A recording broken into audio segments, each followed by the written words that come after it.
Nous sommes ensemble depuis la fac. Mariés depuis 17 ans, avec 2 enfants et 2 labradors dorés qui se croient les propriétaires de la baraque. Je m'appelle Mathieu. Elle, c'est Léa.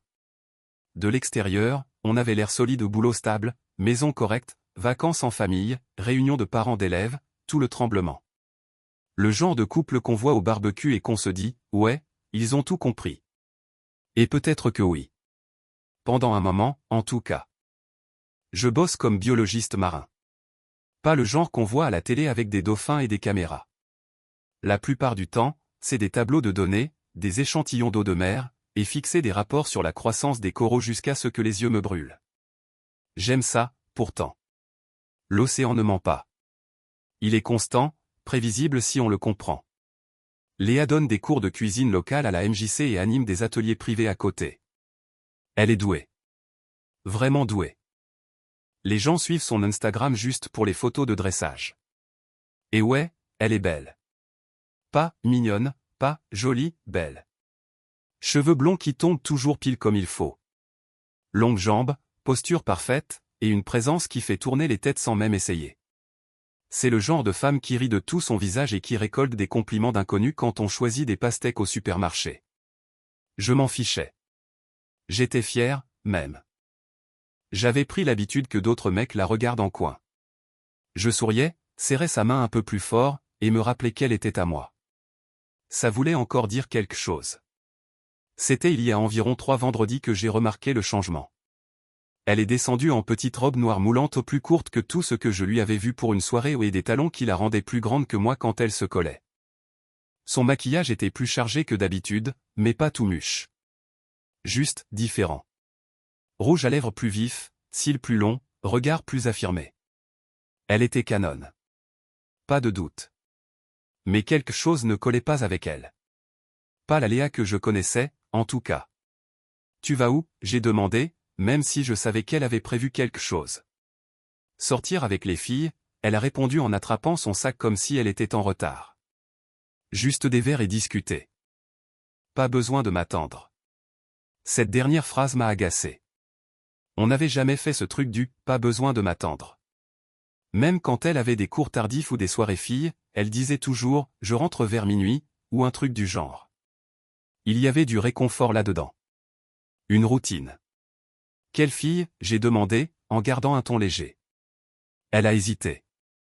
Valérie, Julie, peut-être Mélanie si elle finit le boulot à l'heure. Peut-être.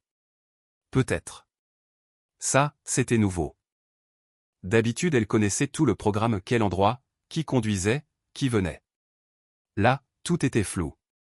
T'es différente, j'ai dit. Elle a haussé un sourcil. Différente comment? Je sais pas. Juste, plus habillée que d'habitude. Elle a ri. Mon Dieu, Mathieu, fais pas ton jaloux. Et voilà. Cette phrase. Elle l'a balancée avec un sourire, mais il y avait une pointe dedans. Tranchante et méprisante. Je n'avais rien dit de méchant. Je ne l'avais accusée de rien. J'avais juste remarqué. Mais d'un coup, c'est moi le problème. Je l'ai regardée partir, son parfum flottant derrière elle comme une traînée. Les chiens l'ont suivie jusqu'à la fenêtre, queue qui remue. Je suis resté planté là un moment, à regarder ses feux arrière s'éloigner dans la rue. Elle n'a pas envoyé un seul texto de la soirée. Vers minuit, je lui ai écrit un simple « Tout va bien ?» Pas de réponse. À minuit 47, j'ai vu les phares dans l'allée. Elle est rentrée discrètement, talons à la main, cheveux un peu en vrac. Ses lèvres étaient barbouillées, maquillage effacé. Elle a enlevé ses chaussures, balancé son sac sur le plan de travail comme s'il pesait 50 kilos, et s'est servi un verre d'eau. Bonne soirée, j'ai demandé. Elle a hoché la tête. Ouais. Juste fatiguée. J'ai failli dire quelque chose. Failli demander pourquoi elle n'avait pas répondu. Pourquoi elle avait l'air d'avoir traversé un ouragan. Pourquoi sa voix ne sonnait pas comme elle. Mais je n'ai pas. À la place, j'ai dit, content que tu te sois amusé. Elle m'a embrassé la joue, un baiser doux, automatique, comme on caresse la tête d'un chien. Puis elle est montée. Je suis resté longtemps dans la cuisine, les chiens roulaient en boule à mes pieds. Je n'ai même pas réalisé que je tenais encore son verre vide tant qu'il n'a pas tiédi dans mes mains. Ce n'était pas la robe. Ni le maquillage. Ni même le retour tardif. C'était la façon dont elle m'avait traversé du regard. Comme si elle était ailleurs. Comme si je ne faisais plus partie de sa soirée. Comme si la porte par laquelle elle rentrait ne menait plus à notre vie, mais à quelque chose de privé. Quelque chose où je n'étais pas invité. Le vendredi suivant est arrivé. Le troisième d'affilée.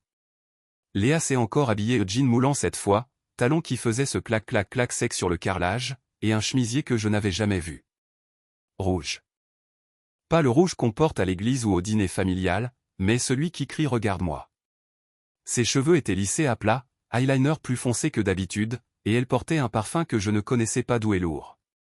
Je l'ai senti même après qu'elle est sortie. Elle n'a pas dit où elles allaient cette fois. Juste que, l'équipe, se retrouvait quelque part dans le centre-ville de Lyon pour des verres et peut-être un concert. J'ai demandé qui conduisait, elle a répondu « On verra ». Quand j'ai demandé qui était « on », elle a dit « Valérie et les habituels ». Ça sonnait creux. Après son départ, j'ai nourri les chiens, me suis servi un thé glacé, et allumé le match. Mais je l'ai à peine regardé. Je checkais mon téléphone sans arrêt. Je ne sais pas pourquoi.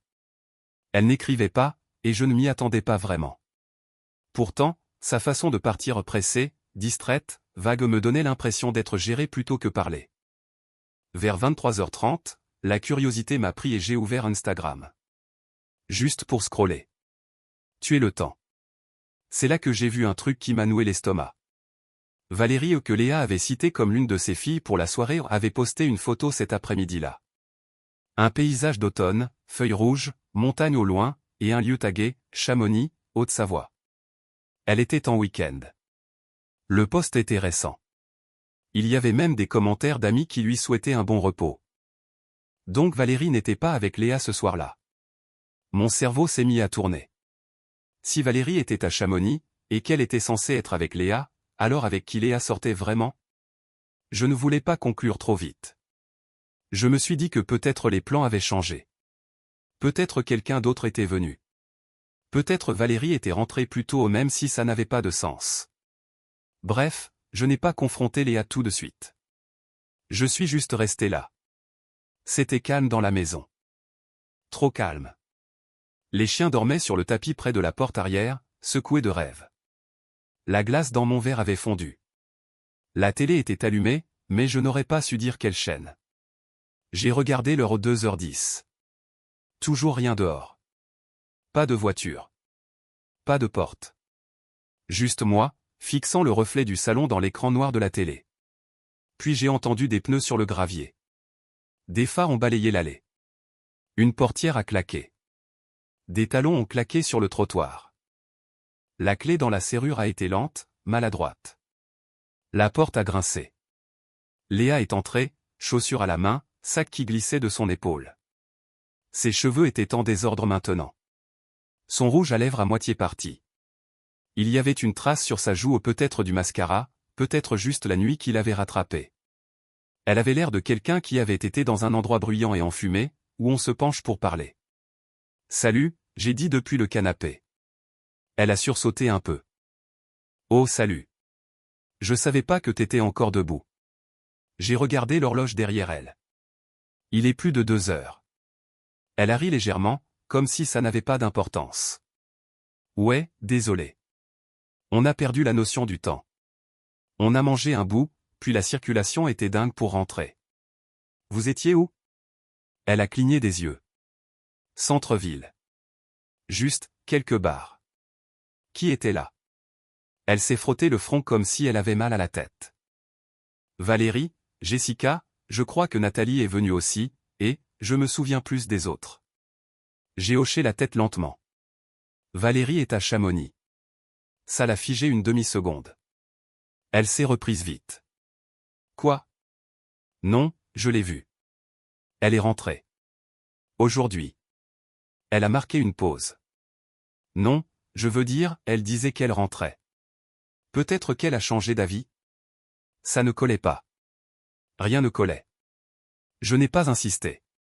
Je l'ai juste regardée. Elle a posé ses talons près de la porte et s'est dirigée vers l'escalier. Tu montes, elle a demandé, à mi-chemin, dans un moment, j'ai dit. Elle m'a lancé ce sourire bizarre. Doux. Comme si elle essayait de me rassurer d'un seul regard. Puis elle a disparu au tournant. Je suis resté longtemps sur le canapé. Les chiens ont levé la tête, attendant que je bouge, puis se sont recouchés quand je n'ai pas bougé. Il y a ce sentiment quand on sait que quelque chose cloche. Pas un coup de poing, pas une panique totale. Juste un ronronnement lent et râpeux sous les côtes. Comme si ton instinct te chuchotait et que tu lui disais de la fermer, mais qu'il continuait, plus fort. Je ne suis pas jaloux. Jamais été. Léa a toujours eu des amis, une vie en dehors de la nôtre. Je respectais ça. Je l'encourageais. Mais ce soir-là, quelque chose a basculé. Ce n'était pas juste Valérie en week-end. C'étaient les mensonges. Petits. Mais assez pour donner l'impression que quelqu'un réarrangeait la vérité dans ton dos en espérant que tu ne t'en rendes pas compte.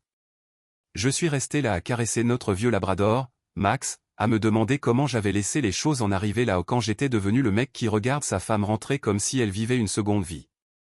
Je n'ai pas dormi cette nuit-là. Pas vraiment. Juste resté allongé à côté d'elle, fixer le plafond, écouter le silence. Je ne voulais pas le faire. J'ai tenu des semaines. Je me disais que j'étais parano. Qu'un mec bien ne fouille pas dans les affaires privées de sa femme comme un ado qui manque de confiance. Mais quelque chose avait changé dans la maison discrètement, comme un courant d'air par une fenêtre entr'ouverte. Je le savais. Je le sentais dans mes tripes. Et ce sentiment ne se taisait pas. C'était un samedi matin. Léa était partie courir, revenue en sueur et rayonnante, et m'a dit qu'elle allait se doucher puis rejoindre son amie Nathalie pour un brunch. J'étais dans la cuisine, finissant mon café et nourrissant les chiens, quand j'ai vu son téléphone vibrer sur le plan de travail. Il était déverrouillé. Pas de code. Comme toujours. Avant, elle le laissait partout sans s'en soucier, mais ces derniers temps il était collé à sa main, ou face contre table, ou enfoui dans son sac. Là, pourtant, elle l'avait laissé branché près de la cafetière, écran allumé. Je n'avais pas de plan précis. Je ne me suis pas dit, c'est le moment. J'ai juste pris l'appareil. Appelons ça l'instinct. Rien d'alarmant au premier coup d'œil. Juste le classique, texto avec sa sœur, un groupe avec d'autres mamans, notif Pinterest. Mais je me suis souvenu qu'on m'avait parlé du dossier, supprimé récemment, dans l'appli photo. Une corbeille où les trucs restent un moment, sauf si on les efface définitivement. Je l'ai ouvert. Et c'était là. Un selfie. Elle, assise sur le siège passager d'une voiture. La main d'un mec posée nonchalamment sur sa cuisse. Pas sur le genou au plus haut. Elle se penchait vers lui, sourire d'ado en limousine. Son rouge à lèvres était barbouillé. Son visage à lui n'était qu'à moitié dans le cadre, mais il avait l'air plus jeune que moi, rasé de près, lunettes de soleil, et cette mâchoire de mec de salle sûre de lui. Ma poitrine s'est serrée. Mes doigts sont devenus froids. J'ai fixé l'image comme un coup que je n'avais pas vu venir. Ça ne ressemblait pas à de l'innocent. Pas à de l'amical. Ça ressemblait exactement à ce que je redoutais sans oser le dire. Je l'ai enregistré sur mon téléphone. Au cas où. Puis j'ai remis le sien sur le chargeur, exactement comme elle l'avait laissé, en essayant de ne pas trembler. Je me suis assis à la table, café oublié, et j'ai fixé la fenêtre. Les chiens aboyaient dehors après des oiseaux, totalement ignorants. Le soleil brillait, le ciel était clair, et j'avais l'impression que plus rien de tout ça ne m'appartenait. Quand elle est descendue, cheveux enveloppés dans une serviette, joue rosée par l'eau chaude, elle m'a regardé et a dit « Pourquoi tu restes planté là comme un fantôme ?» Je me suis levé. Ma voix était basse, posée. « C'est qui le mec sur la photo dans la voiture ?» Elle a cligné des yeux. « Quelle photo ?» Fais pas l'idiote. Une pause peut-être une demi-seconde mais assez pour que je voie la panique dans son regard. Elle l'a masqué vite, mais elle était là. T'as fouillé mon téléphone, elle a demandé, les yeux plissés. J'ai regardé un dossier que t'as oublié de vider. Ses bras se sont croisés sur sa poitrine.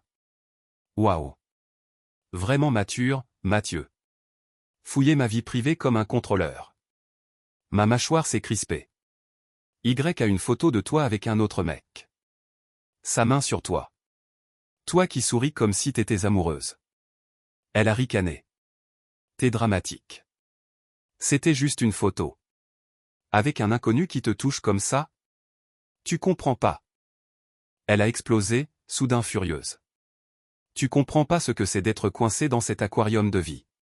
T'as tes poissons, tes petites routines tranquilles, ton ordre parfait. J'avais besoin d'autre chose. Une soirée où je me sentais pas invisible. Ça m'a piqué. Plus que je ne l'aurais cru. Je n'ai pas crié. Je n'ai rien jeté. Je ne l'ai accusé de rien au-delà de ce que j'avais vu.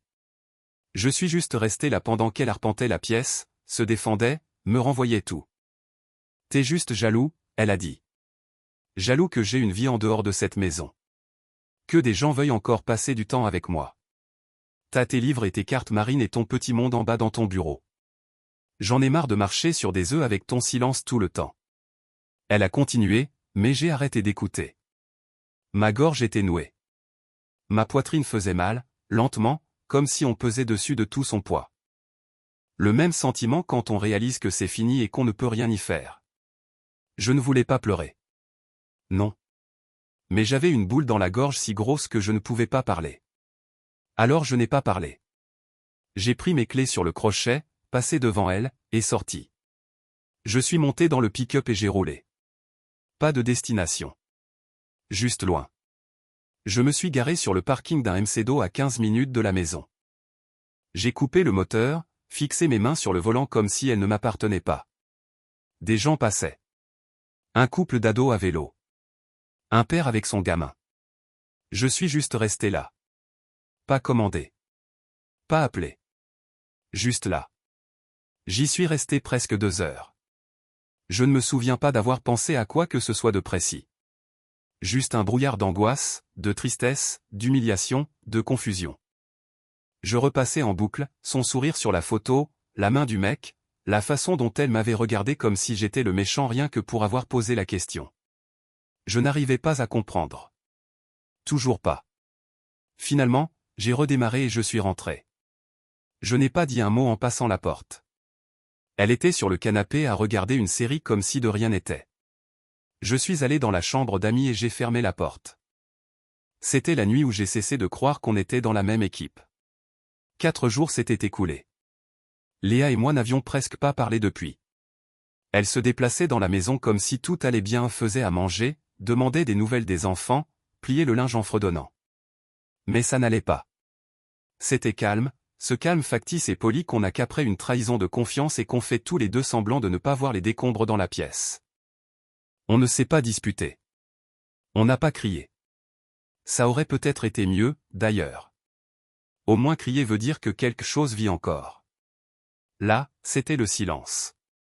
Hochement de tête crispé. Réponse courte. Comme si on était colocataires qui évitaient de se cogner dans le couloir. Puis un soir, pendant que j'étais dans le garage à bricoler le nettoyeur haute pression parce que parfois tourner une clé est plus facile que regarder sa vie en face, j'ai reçu un message Messenger.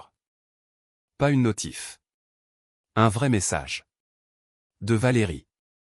Valérie, c'est l'une des plus proches amies de Léa. Elles se connaissent depuis la fac. Je l'ai toujours bien aimée. Elle est venue un jour pour un dîner, avait apporté une tarte aux noix de pécan qui a disparu en 10 minutes. Elle était bruyante, sarcastique, drôle. Le genre de femme qui dit les choses cash. J'ai ouvert le message. Salut Mathieu. J'ai longtemps hésité à te le dire. Je me suis dit que tu méritais de savoir la vérité. J'ai fixé l'écran quelques secondes. Puis la suite est arrivée. Léa voit un mec nommé Nathan. C'est un ancien petit ami de l'école hôtelière. Ça dure depuis un moment. J'ai essayé de la raisonner. Lui ai dit que c'était pas bien. Mais elle a dit qu'elle s'ennuyait. Que t'étais trop calme. Que tu ne lui donnais plus assez d'excitation. C'était ça qui m'a percuté. Pas juste la trahison, mais la raison. Trop calme. Pas assez excitant. J'ai fait défiler pour lire la suite. Je suis désolé d'être celle qui te le dit. Vraiment. Je te trouve sympa, et je déteste que ça en arrive là. C'était tout. Pas de longue explication. Pas de drame. Juste la vérité, tapée en quelques phrases qui tombaient comme un marteau. Je me suis assis sur le banc du garage et j'ai fixé le mur un moment. Nathan. Évidemment un Nathan. Pas Daniel. Pas Guillaume. Nathan. Le nom seul sonnait suffisant. Je me souvenais vaguement de lui. Il revenait dans des anecdotes il y a des années. Un mec qu'elle avait fréquenté à l'école hôtelière. Je ne l'avais jamais rencontré, mais elle en parlait de temps en temps. À l'époque ça semblait anodin. Juste un bout du passé. Maintenant il faisait partie du présent. Je l'ai cherché plus tard dans la soirée, juste par curiosité. Pas besoin de creuser. Son visage est apparu dans la liste « Abonné » d'elle. Nathan Renaud. Chef pâtissier. Fan de randonnée. Tenait une chaîne YouTube pleine de vidéos genre « Mousse vanille au caramel beurre salé » et « Pâtisserie en rando, comment faire des brownies sur un feu de camp ». Chaque vignette le montrait avec un sourire en coin comme s'il allait vous vendre une barre protéinée.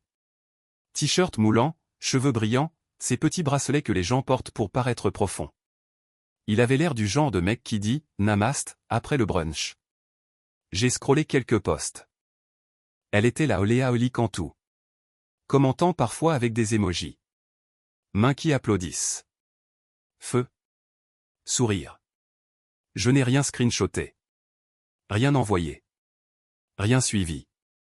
J'ai juste fixé, mâchoire serrée, l'esprit qui tournait comme une machine à laver avec une brique dedans. Je ne savais pas quoi ressentir. Colère, oui. Mais aussi humiliation. Tristesse. Un engourdissement bizarre quand je réalisais que tous les petits signes que j'avais ignorés menaient pile ici. Son soudain intérêt pour la randonnée, alors qu'elle détestait toujours les insectes. Le nouveau matériel de pâtisserie qu'elle disait vouloir, pour ses cours. Les vendredis soirs où elle se détendait avec les filles. Tous emboîtés comme des pièces de puzzle que j'avais regardées à l'envers. Je n'ai pas répondu à Valérie. Pas dit merci. Pas demandé plus de détails. J'ai juste posé le téléphone sur l'établi et je l'ai laissé là. Le garage était froid, même avec l'air printanier. Je ne l'avais pas remarqué avant. J'ai regardé mes mains. Paumes rugueuses, doigts usés, petites cicatrices sur la phalange d'un séjour pêche l'été dernier. Je me suis dit combien elles étaient différentes de celles de Nathan. Les siennes étaient sûrement propres. Douces. Manucurées. Il utilisait probablement des crèmes au cèdre et brume glaciaire. Je n'étais pas ce genre d'homme. Jamais été. Mais j'étais un mec bien. Je payais les factures. M'occupais des enfants. Réparais l'évier bouché quand il ne s'écoulait plus. Avait refait les marches du perron l'automne dernier. Emmenait Max et Luna chez le veto quand Léa disait être trop prise. Écoutais son stress sur les cours, même quand je ne pigeais pas la moitié de ce qu'elle racontait. Je ne méritais pas ça. Mais maintenant j'avais quelque chose que je n'avais pas avant, la clarté. Ce n'était pas dans ma tête. Pas juste une phase qu'elle traversait. C'était réel. Et peu importe combien je voulais le nier. Maintenant je savais. Elle a mentionné jeudi qu'elle sortirait peut-être encore. Léa l'a dit comme on parle de sortir les poubelles comme si c'était devenu la routine. Pas d'hésitation, pas de culpabilité, juste, je crois que je retrouve les filles demain. On teste le rooftop dont je t'avais parlé. Je me souvenais. Elle en avait parlé quelques semaines plus tôt à un de ces bars branchés en centre-ville de Lyon où les verres coûtent 12 € et tout est servi dans des bocaux. J'avais fait un commentaire neutre à l'époque, et elle s'était étendue sur la vue, les lumières jolies, la musique live le vendredi. Donc quand vendredi est arrivé et qu'elle est sortie de la chambre en chemisier blanc qui couvrait à peine ses clavicules et jeans sombres qui semblaient peints sur elle, je n'ai posé aucune question. J'ai juste dit, amuse-toi bien. Elle m'a regardé comme si elle n'était pas sûre si j'étais sérieux ou sarcastique. J'ai souri et gardé sa stable. T'es sûr que ça te dérange pas, elle a demandé, comme si elle n'avait pas déjà décidé. Vas-y. J'ai des trucs à rattraper ici de toute façon. Elle est partie vers 20h45. J'ai attendu 20 minutes avant de me changer. Rien de sophistiqué au juste un jean, sweat à capuche sombre, casquette rabattue. J'ai garé à 3 rues du bar et marché le reste. Il y avait un videur devant, la musique descendait du toit comme si on secouait des paillettes sur le trottoir. Dedans, j'ai demandé une table, mais c'était complet. Alors j'ai trouvé une place au comptoir d'où je voyais toute la terrasse. Lumière tamisée suspendue, couple penché sur leur verre, rire qui montait par-dessus le son de la guitare acoustique. J'ai commandé un soda. Pas d'alcool. Je devais garder la tête claire. À exactement 22h03, elle est entrée. Je l'ai reconnue dès qu'elle est sortie de l'ascenseur. On reconnaît la démarche de quelqu'un avec qui on a vécu des années, la façon dont les épaules bougent, comment elle tient son sac, l'inclinaison du menton quand elle se trouve belle. Elle était belle. Elle le savait. Et elle n'avait pas l'air nerveuse. Elle avait l'air excitée. Léa a balayé la foule du regard comme si elle cherchait quelqu'un. Pas, les filles. Elle ne regardait pas comme quelqu'un qui rejoint un groupe. Ses yeux étaient concentrés, scrutant dans une direction. Puis, 20 minutes plus tard, il est arrivé. Nathan. Je ne l'avais vu qu'en photo et vidéo en ligne, mais c'était bien lui. Il portait une chemise bleu pâle qui moulait ses bras comme s'il l'avait choisi exprès. Jean noir. Chaussures en cuir qui valaient probablement plus que notre micro-ondes. Ses cheveux étaient trop parfaits, comme s'il les avait coiffés dans la voiture et vérifiés dans le rétro avant d'entrer. Ils se sont retrouvés près du coin de la terrasse. Pas d'accolade. Pas de poignée de main. Juste des sourires et une proximité immédiate, comme deux personnes qui reprennent là où elles s'étaient arrêtées. Je suis resté là avec mon soda, à les regarder. Ils ont bougé un peu sur la musique, rien de fou, juste ondulé. Puis elle a touché son torse aux paumes à plat, taquine et il s'est penché. Je l'ai vu rire. Pas le rire poli qu'elle me faisait quand je balançais une blague de papa.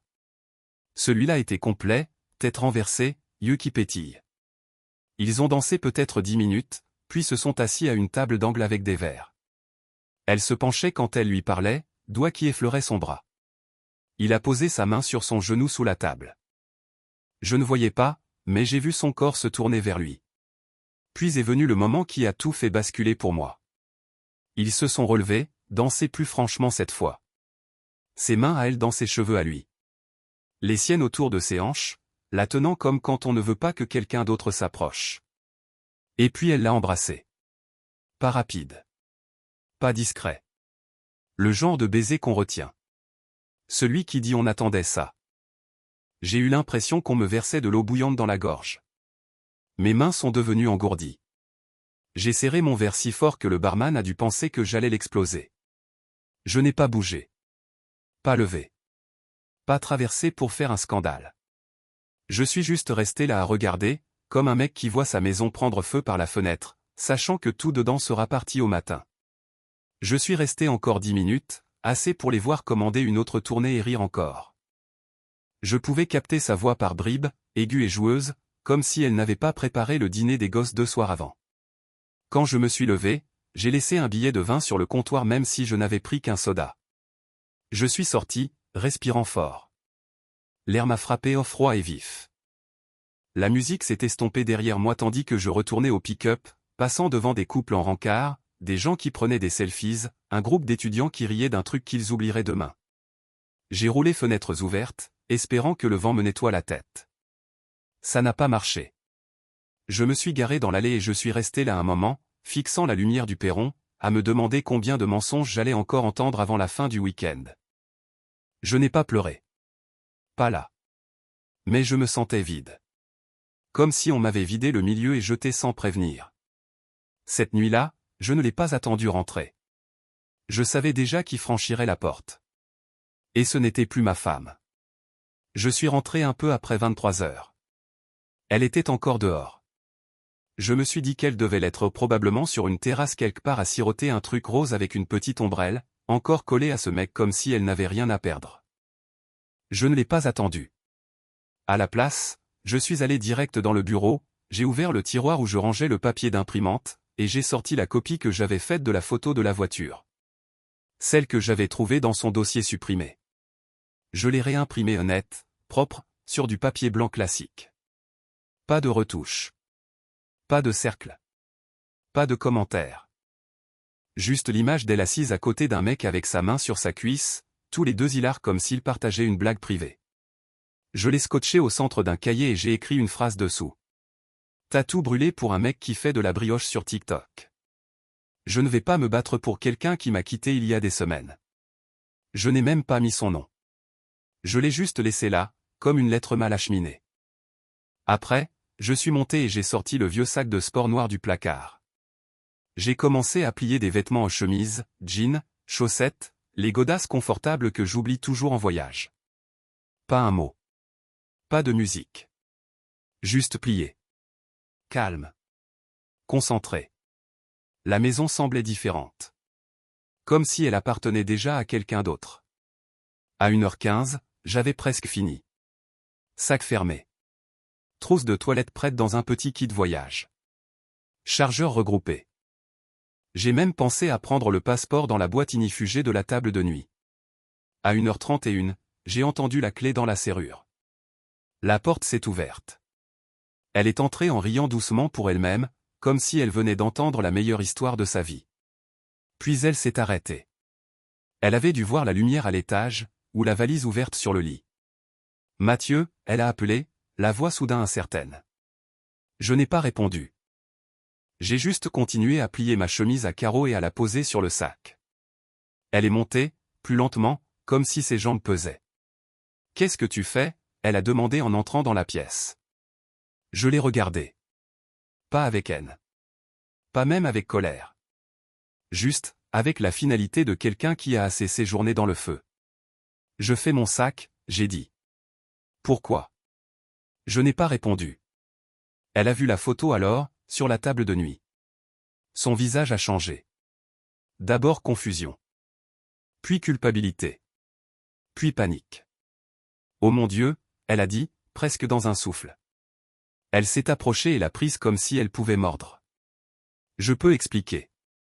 Non, j'ai dit. Tu peux vraiment pas. Elle m'a regardé, les yeux déjà humides. Ça ne voulait rien dire, Mathieu. C'est là que ça m'a frappé plus fort que prévu. Ma poitrine brûlait. Pas comme la colère, comme la trahison. Comme si on m'avait découpé le milieu et rendu en morceaux. Ça ne voulait rien dire? J'ai répété, la voix tranchante maintenant. Tu l'as laissé te toucher pendant que j'étais à la maison à élever tes gosses, à te faire ton café tous les matins, à réparer l'évier qui fuyait et que t'avais dit pouvoir attendre, à poser des étagères pour tes plantes que t'arrosais même pas. Elle a tressailli. J'ai continué. Tu m'as menti en face. T'étais dans cette cuisine, tu m'as dit que c'était juste les filles, pendant que ce mec planifiait la prochaine fois où il te toucherait. J'ai merdé, elle a murmuré. C'est pas une merde, Léa. Oublier un anniversaire, c'est une merde. Ça? C'est toi qui quittes notre mariage et qui t'attends à ce que je le porte seul. Elle a commencé à pleurer. Pas le genre de pleurs tristes, plutôt la peur. Elle ressemblait à une gamine surprise à voler et qui réalise que le bonbon ne valait pas le coup. On peut réparer, elle a dit. On peut faire une thérapie. Je coupe tout. Je coupe le contact avec lui. Non, j'ai dit. T'as déjà choisi. Je viens juste d'écouter enfin. Elle a essayé de me toucher, j'ai reculé. J'étais là tous les jours, Léa. Je n'ai pas changé. Je n'ai pas filé. Je n'ai pas cherché quelqu'un d'autre. Mais toi oui. Et une fois le choix fait, t'en reviens pas. Sa lèvre a tremblé. Mais je t'aime encore. Alors pourquoi tu m'as quitté bien avant de l'embrasser? Elle n'a pas répondu. J'ai fermé le sac, l'ai passé sur l'épaule, et je suis descendu. Elle m'a suivi, répétant mon nom comme si ça pouvait m'arrêter. Ça n'a pas marché. Je me suis arrêté à la table de cuisine pour laisser ma clé de rechange. J'ai jeté un dernier regard à la maison qu'on avait construite, les photos au mur, les gamelles des chiens dans le coin. Tout était encore là mais ça ne m'appartenait plus. J'ai ouvert la porte et je suis sorti. Derrière moi, j'ai entendu crier mon nom une dernière fois. Mais je n'ai pas regardé en arrière. Après mon départ, elle a dû penser que j'allais me calmer. Que je reviendrais après quelques jours. Léa a toujours cru qu'elle savait arrondir les angles au sourire au bon moment, dire juste assez pour paraître désolée, jouer la victime quand ça l'arrangeait. Mais je n'ai pas bougé. Pas après ce que j'avais vu. Pas après tout ce qui avait été dit et fait. Alors elle a changé de tactique. Ça n'a pas tardé. En une semaine, j'ai appris par un ami commun qu'elle racontait à tout le monde que j'étais devenu distant émotionnellement. Que je n'étais plus présent. Que j'avais décroché du mariage depuis longtemps. Elle a dit à sa sœur que j'étais froid depuis des années. À des amis que j'étais devenu ennuyeux, sans aventure, dur à approcher. Elle n'a pas mentionné la photo. Ni le bar sur le toit. Ni le mec aux chaussures cirées et au sourire suffisant. Je suppose qu'elle se disait que si elle ne pouvait pas me récupérer avec des larmes, elle allait essayer de faire de moi le méchant. Mais voilà où elle a sous-estimé la vérité que j'avais. Je n'ai rien posté en ligne. Je ne suis pas ce genre de mec.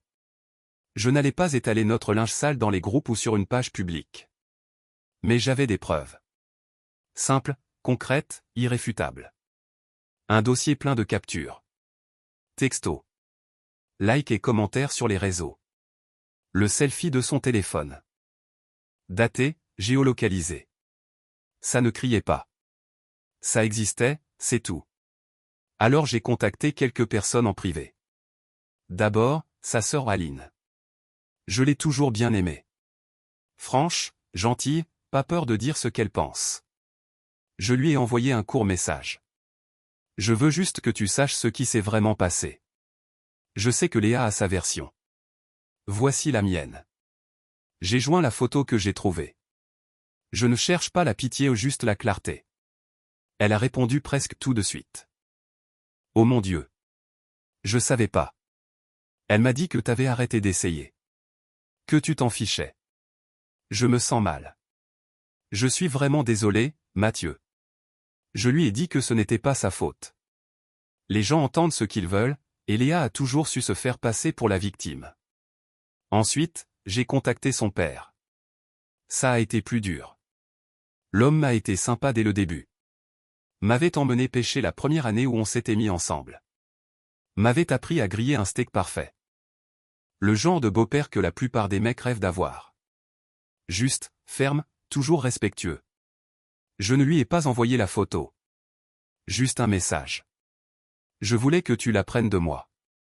Je suis parti parce que Léa voyait quelqu'un d'autre. Je ne veux pas de drame, mais je ne vais pas faire comme si ça n'était pas arrivé. Je sais que je n'étais pas parfait. Mais je n'ai pas menti, et je ne suis pas parti en premier. Il a mis quelques heures, mais il a répondu. Je suis désolé qu'elle t'ait fait ça. Tu méritais mieux. Quoi qu'il arrive ensuite, sache que je te respecte toujours. Ça m'a touché plus que prévu. J'ai dû m'asseoir après avoir lu. J'avais passé presque 20 ans à appeler cet homme famille. Entendre ces mots, c'était comme une main sur l'épaule qui disait « T'es pas fou. T'es pas le méchant ici. » Je n'ai pas répandu l'histoire plus loin. Pas besoin. Les nouvelles vont vite dans les petites villes et les quartiers calmes. Quelques amis proches m'ont contacté, un pote avec qui je pêchais, une collègue de l'école de Léa qui disait avoir remarqué que quelque chose clochait depuis un moment. Personne n'est venu la défendre. Pas un seul n'a essayé de retourner l'histoire en sa faveur une fois les faits vus. C'était comme si tout le monde faisait un pas discret en arrière, pas sûr de comment soutenir quelqu'un qui avait fait exploser sa propre vie les yeux grands ouverts. Et Léa ? Elle n'a pas dit un mot. Pas de réplique. Pas d'explication. Pas d'essai de corriger ce que j'avais partagé. Elle s'est tue. J'imagine que ça a dû être comme si le sol se dérobait. Comme si l'histoire qu'elle filait commençait à se défaire, et qu'elle ne suivait plus. Elle s'était dit à elle-même et aux autres que j'étais froid et distant. Mais maintenant les gens les plus proches d'elle avaient vu ce que j'avais vu. Ils savaient. Son monde n'a pas explosé d'un coup. Il s'est effrité lentement. Les gens ont arrêté de répondre à ses textos. Elle n'était plus invitée aux soirées vin ou au dîner d'anniv. Sa sœur a arrêté de poster des photos avec elle un moment. Même ses collègues, ceux qui vantaient ses cupcakes et l'appelaient « rayon de soleil en tablier », gardaient un peu leur distance. C'est ça la vérité où elle ne crie pas, mais elle ne disparaît pas non plus. Je n'étais pas satisfait. Je n'ai pas célébré. Je ne me sentais pas victorieux. Je me sentais fatigué. Juste, fatigué. Je n'ai jamais voulu la détruire. Je voulais juste arrêter d'être détruit par elle. Et dans le silence qui a suivi, alors que son image soigneusement construite vacillait et tombait, j'ai trouvé quelque chose que je n'avais pas ressenti depuis longtemps. La paix. Ça fait 2 semaines que j'ai quitté la maison. Je suis dans une petite location près de la côte atlantique, pas loin de La Rochelle. Rien de luxueux, juste un 2 pièces avec du carrelage fissuré dans la cuisine et une porte moustiquaire qui ne ferme bien que si on la pousse du pied. Mais c'est calme. On entend les vagues si on ouvre les fenêtres la nuit. Et le calme, c'est tout ce dont j'ai besoin pour l'instant. Les chiens sont avec moi. Max et Luna. Ils ne savent pas pourquoi leur monde a basculé du jour au lendemain, mais ils s'adaptent plus vite que moi. Max gémit encore à la porte vers 18h, pensant que c'est l'heure où Léa rentre. Ça pique un peu plus que je ne voudrais.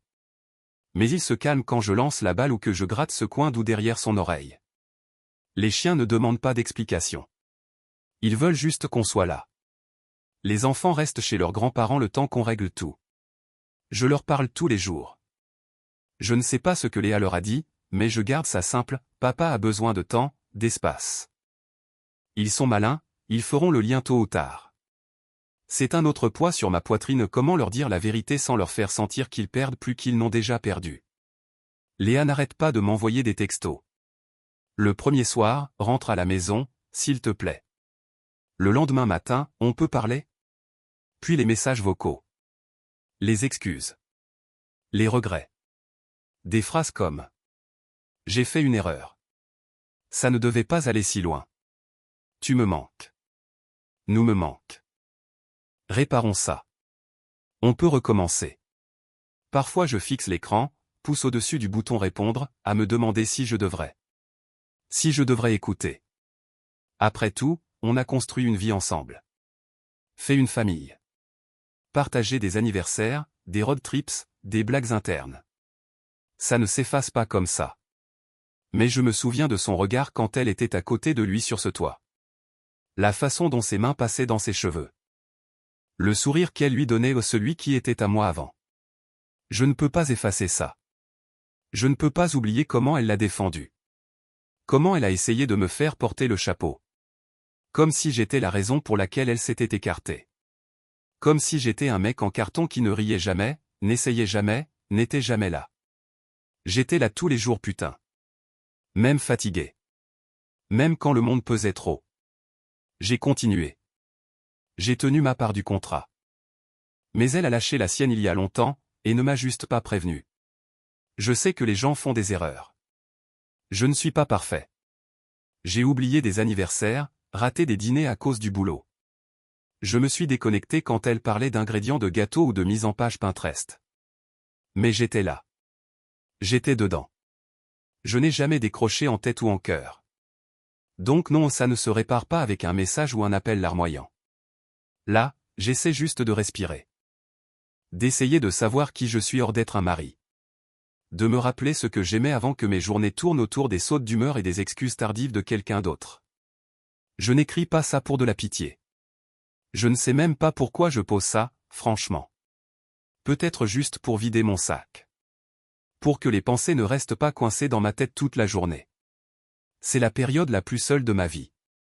Pas le genre de solitude où on manque de monde. C'est le genre où t'es dans une pièce pleine de gens et que personne ne te voit. Comme si tu hurlais sous l'eau et que tout sortait en bulle. Si tu lis ça, et que tu ressens ce que je ressentais, un truc qui cloche, qui ne colle pas, n'ignore pas. Ne te l'explique pas. Ne te tais pas juste pour garder la paix. Vérifie le téléphone. Pose la question. Ouvre la putain de porte. Parce que ouais, la vérité peut brûler. Ça piquera comme jamais. Mais au moins tu arrêteras de vivre dans le noir.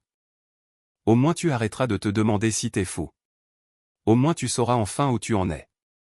Et ça, au savoir où tu en es, c'est le premier pas pour te tenir droit à nouveau. Partagez votre opinion dans les commentaires, le héros aurait-il dû s'exprimer publiquement dans le bar, ou son départ silencieux était-il la meilleure solution? Si vous avez aimé cette histoire, abonnez-vous à la chaîne et likez-la.